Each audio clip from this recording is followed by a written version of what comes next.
اعوذ باللہ من الشیطان الرجیم بسم اللہ الرحمن الرحیم۔ آج ہم موجود ہیں میٹرک بورڈ آفس میں اور ناظرین امتحانات جناب عمران طارق بٹ صاحب سے انٹرویو کریں گے۔ جو لوگوں اور طلباء کے ذہن میں سوالات ہیں وہ آج ہم عمران بھائی سے خود معلوم کریں گے ان کے پاس بیٹھ کے، اور تاکہ وہ جوابات جو ہم سے پوچھے جاتے ہیں یا ہم کرتے ہیں لوگوں سے اسکول میں یا بورڈ آفس کے حوالے سے، ان کے بارے میں آج ہم عمران بھائی سے تمام بات کریں گے۔ السلام علیکم۔ وعلیکم السلام۔ عمران بھائی بہت شکریہ آپ کا، پہلے تو آپ نے ہمیں وقت دیا اس انٹرویو کے حوالے سے، تو ہم حاضر ہوئے ہیں۔ تو عمران بھائی میرا پہلا سوال یہ ہے کہ والدین اور طالب علموں کے ذہن میں یہ ہوتا ہے کہ ان کے بچوں کا جہاں سینٹر پڑا ہے وہ بلیک لسٹ اسکول تو نہیں ہے کہیں، اور اس کی وجہ سے ان کے نمبر کم آئیں گے، مارکس کم آئیں گے، ان کے رزلٹ پر اثر پڑے گا۔ تو اکثر والدین اور ماں باپ کے ذہنوں میں یہ سوال رہتا ہے کہ ہمارے بچے تو بہت اچھا پڑھتے ہیں مگر وہ بلیک لسٹ اسکول تھا، اس وجہ سے ان کا رزلٹ اچھا نہیں آ سکا۔ تو اس کے بارے میں مجھے کچھ بتائیے آپ۔ بسم اللہ الرحمن الرحیم۔ لیکن جو بلیک لسٹ اسکول کا یا سینٹر کا کانسیپٹ ہے تو یہ ہے کہ ہمارے پاس جب ویجیلنس ٹیمیں ہماری اگر رپورٹس ہمیں دیتی ہیں کہ کسی سینٹر پہ نقل ہو رہی ہے تو ہم اس کو کمنگ جو ایئر آتا ہے، اگلا سال جو بھی ہوتا ہے، اس میں اس کو اس سینٹر کو بلیک لسٹ کرتے ہیں۔ جس ایئر میں وہ تھا اس میں وہ بلیک لسٹ نہیں ہوتا، تو لیکن یہ ہوتا ہے کہ وہ جو بچے جو یہ سمجھتے ہیں کہ ہمارا اسکول بلیک لسٹ ہو گیا یا کر دیا گیا تو ہمارے بچوں کے ساتھ کوئی زیادتی ہو جائے، پیرنٹس اگر یہ سمجھتے ہوں تو ایسا نہیں ہوتا، کیونکہ وہ جو کاپیاں ہوتی ہیں وہ کوڈ ہو جاتی ہیں، رول نمبرز ان پہ سے ہٹا دیے جاتے ہیں، اور جو ٹیچرز ہوتے ہیں وہ کاپیز کو جب چیک کرتے ہیں تو انہیں خود بھی نہیں پتہ ہوتا کہ یہ کس سینٹر کی کاپی ہے اور کس رول نمبر کی کاپی ہے۔ تو اس لیے ایسا ہوتا ہی نہیں ہے کہ جی کوئی اسکول سینٹر جو تھا وہ بلیک لسٹ ہو گیا ہے تو کوئی مارکس انہیں کم مل جائیں گے۔ بچے نے جو محنت کری ہے، جو لکھا ہے، ٹیچر اسی کے مطابق انہیں مارکس دیتے ہیں۔ ایسا نہیں ہوتا کہ وہ بلیک لسٹ اسکول تھا یا تو اس بلیک لسٹ وہ اس پہ جو ہے وہ مارکس کم ہو گئے، تو یہ کنڈیشن نہیں ہوتی۔ اچھا، نقل اور بیرونی مداخلت پر کیا آپ سمجھوتا کر لیتے؟ نہیں، ایسا نہیں ہے کہ ہم یہ کہیں کہ جی بیرونی مداخلت پر ہم یا نقل پر ہم سمجھوتا کر لیں۔ اس کے لیے ایسا ہوتا ہے کہ ہمارے جو ویجیلنس ٹیمیں بورڈ اسپیشلی بناتا ہے، اسپیشل ویجیلنس ٹیمیں بناتا ہے، ڈسٹرکٹ وائز بناتا ہے، گورنمنٹس کی بنتی ہیں ویجیلنس ٹیمیں جو تمام سینٹروں پہ وزٹ کر رہی ہوتی ہیں۔ اور لاسٹ ایئر تو ہم نے یہ بھی کرا تھا کہ ہر سینٹر پر ایک ویجیلنس آفیسر بھیجا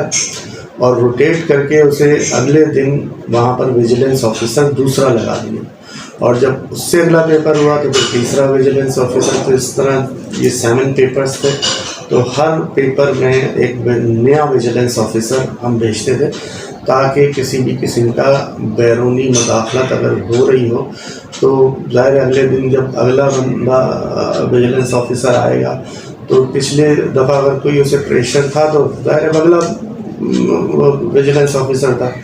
تو پریشر کو توڑنے کے لیے ہم نے اگر کوئی اس ٹائپ کا کوئی کسی علاقے میں ایسا ہو رہا ہے تو اس لیے ہم نے روٹیٹ کر کے لگایا۔ اور اس پہ ہم ظاہر سمجھوتا تو نہیں کرتے ہیں، لیکن یہ ہے کہ ہم اپنی کوشش ضرور کرتے ہیں کہ پرامن طور پر امتحان ہو، اور نقل کے لیے اگر کوئی لوگ وہاں پر ریسورسز کام کر رہی ہیں تو ہم بھی ان کے اگینسٹ ہم اس چیزوں کو صحیح لگ سکیں، ہینڈل کر سکیں۔ اچھا، امتحانی عمل کو شفاف بنانے کے لیے آپ کیا کرتے ہیں؟ دیکھیے، ہم نے اس میں تو جو سینٹرز ہیں اسٹارٹ ہم یہاں سے ہوتے ہیں کہ جو امتحانی سینٹرز ہوتے ہیں، کراچی ایک بہت بڑی آبادی ہے تو ہمیں پورے کراچی کے ٹاؤن وائز ہم یہ سارے سینٹرز ہم لے رہے ہوتے ہیں۔ اس میں پرائیویٹ سیکٹرز کے سینٹرز بھی ہوتے ہیں، اسکولز، اور گورنمنٹ اسکول بھی ہوتے ہیں، انہیں سینٹرز بنایا جاتا ہے۔ اور پھر اس میں یہ ہوتا ہے کہ جو ہم جو سینٹر سپرنٹینڈنٹ ہوتا ہے ان کے لیے خصوصی ہدایات جاری کی جاتی ہیں. اس سال جیسے بچوں کے لیے ہدایت جاری تھی کہ وہ موبائل نہ لے کر آئیں. سینٹر سپرنٹینڈنٹس کو اور اسٹاف کو یہ سختی سے پابندی ہوتی ہے کہ اگر کوئی بچہ موبائل کلاس روم میں لے کر آ بھی جائے تو اول تو اس سے گیٹ پر ہی لے لیا جائے, اور اگر وہ کلاس روم تک بھی لے آئے تو اس سے وہ موبائل فوری طور پر کلیکٹ کر لیا جائے اور اس موبائل یوز نہ کرنے دیا جائے. اس میں مین کریکٹر تو جو اس وقت اساتذہ, ویجیلنس آفیسرز اور سینٹر سپرنٹینڈنٹ, ان کا کریکٹر ہوتا ہے کہ یہ ان بچوں کو جو ہے جو پیپر دینے آئے ہیں ان کو ایسی کسی چیز میں انوالو نہ ہونے دیں جو چیکنگ کے حوالے سے ہو. اور پھر بورڈ بھی ظاہر اپنی ویجیلنس ٹیمیں بنا رہا ہوتا ہے تو وہ سب ایکشن میں ہوتے ہیں. چیئرمین صاحب جو ہیں وہ خود بھی وزٹس کر رہے ہوتے ہیں, میں خود بھی کر رہا ہوتا ہوں. ہمارے مختلف اسٹاف جو ہے وہ بھی آفیسرز جو ہیں وہ مختلف سینٹروں کے وزٹس کر رہے ہوتے ہیں. تو ہم اس وقت جو ہے یہ سارا ایک عمل اس حوالے سے مضبوطی کے ساتھ کر رہے ہوتے ہیں کہ ہم نقل کی جتنی روک تھام ہو سکے کر سکیں. اس دفعہ جو ایگزام ہوئے تھے اس کے اندر کچھ ایسی شکایت آئی تھی کہ طالب علموں میں لڑکیوں نے اور کچھ لڑکوں نے جو ہے وہ ویڈیوز جو ہے وہ وائرل کر دی تھی, وہ نقل کرتے ہوئے باقاعدہ, اور ان میں ٹیچرز بھی. تو ان کے لیے آپ نے کیا کیا؟ اصل میں دیکھیں جو یہ ایگزام ہوا تھا تو میں اس وقت کنٹرولر نہیں تھا, یہاں پہ کنٹرولر دوسرے تھے,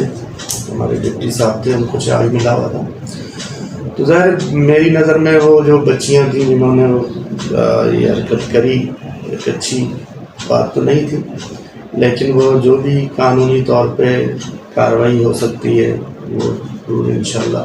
اس وقت بھی ہوئی ہوگی. مزید اس کو دیکھیں گے کہ کیا.